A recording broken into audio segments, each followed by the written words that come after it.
जैसा ये पूजन में इनका आस्था है वह भी महानगर के अंदर में इस प्रकार मिलता नहीं है।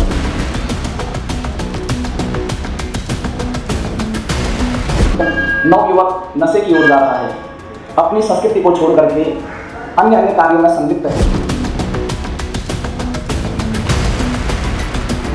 मुझे अपने बेटे पर बहुत गर्व है। जो अभी भी ये नवरात्रि का महापर्व था, बेटे ने बहुत अच्छी तरह से इसको मैनेज किया। हमने पहले भागवत की कथा रखवाई थी, तो भागवत की कथा होती है मित्रों के लिए, तो वही अगर आपने मित्रों के लिए किया है तो कुछ मातृकाओं के लिए कुछ करें।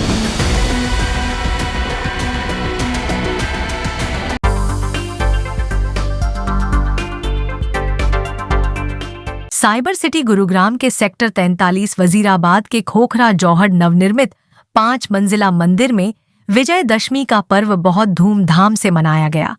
इस अवसर पर समाज सेवी मयंक शर्मा के परिवार द्वारा पूजा अर्चना करवाई गई। मयंक शर्मा ने मीडिया से रूबरू होते हुए कहा कि शारदीय मास की नवरात्रि पूर्ण होने के उपलक्ष्य में शतचंडी यज्ञ करवाया गया और ये यज्ञ महामाया को प्रसन्न करने के लिए करवाया जाता है।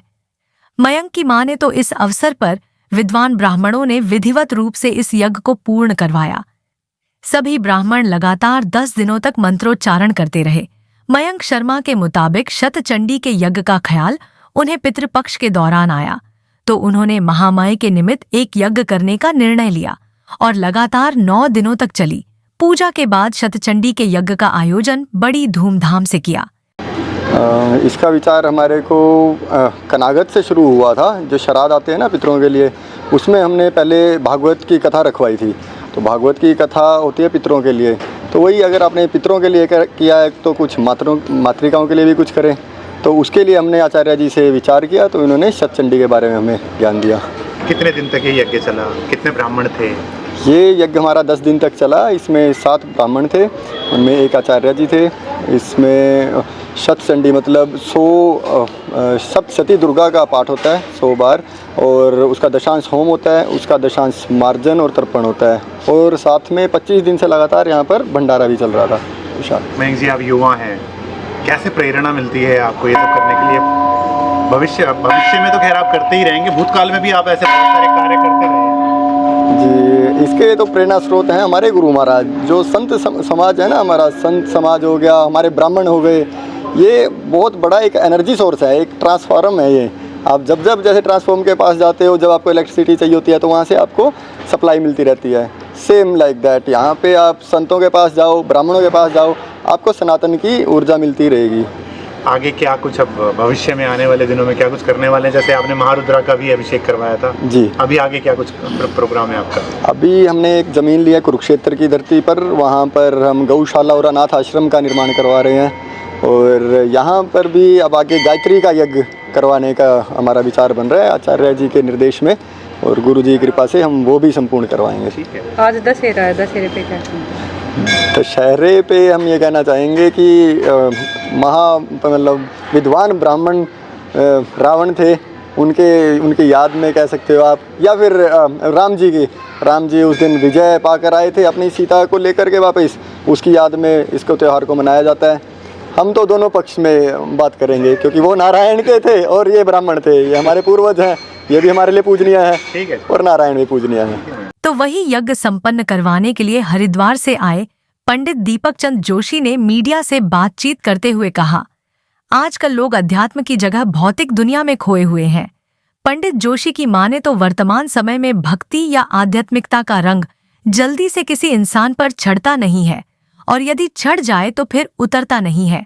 और इसी का ज्वलंत उदाहरण है मयंक शर्मा, और मयंक आडंबरों से दूर रहते हुए ईश्वर भक्ति में लीन रहने वाले युवा हैं, और सनातन धर्म भी यही शिक्षा देता है।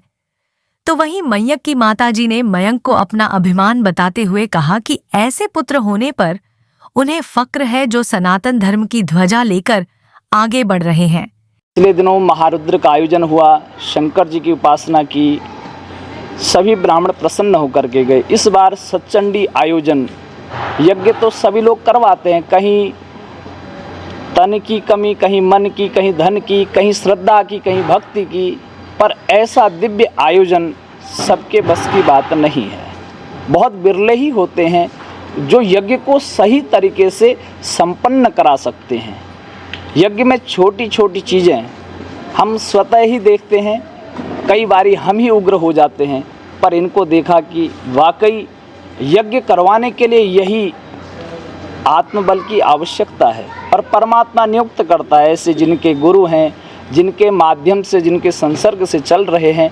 भगवती महामाई निश्चित ही इनकी मनोकामना पूर्ण करे, ऐसा आशीर्वाद है। सभी लोग सुखी रहें, संपन्न रहें, अपने बुरे विचारों की आहुति दें, यही हम कामना करते हैं। ठीक है। आज का युवा नशे की ओर अग्रसर है, मोबाइल का एडिक्शन है उसे। बिल्कुल। आपका जो पुत्र है वो सनातन धर्म की ओर आकर्षित है, कैसा महसूस करती हैं? मुझे अपने बेटे पर बहुत गर्व है। जो अभी भी ये नवरात्रे का महापर्व था, बेटे ने बहुत अच्छे तरह से इसको मैनेज किया और पूरी तरह से यानी कि निभाया भी। फर्स्ट नवरात्रे से लेके लास्ट तक आज पूर्णाहुति हुई, यज्ञ हुआ, हर तरह से हमसे पहले अग्रसर रहता था, हमें बल्कि बोलता था कि जल्दी चलिए ब्राह्मण इंतज़ार कर रहे होंगे। तो मुझे फ़ख्र है और मैं सभी युवाओं से भी ये यानी कि निवेदन करूंगी कि इसके पद चिन्हों पे चल के सभी लोग सनातन धर्म को आगे बढ़ाएं और ये यज्ञ में भाग लें और बढ़ चढ़कर अपने सनातन धर्म को आगे बढ़ाएं। इस अवसर पर समाज सेवी मयंक शर्मा के परिवार की तरफ से विशाल भंडारे का आयोजन भी किया गया, जिसमें हजारों की संख्या में संत समाज व श्रद्धालुओं ने प्रसाद ग्रहण किया। इस मौके पर जागरण का भी आयोजन किया गया। पंडित इंद्रजीत शर्मा, विमल शर्मा, अरुण शर्मा, परमजीत जून, गणेश, मुकेश यादव, हिमानी बरेला, अलंकृता घोष, अदिति, वशिष्ठ आदि श्रद्धालु इस शुभ अवसर पर मौजूद रहे।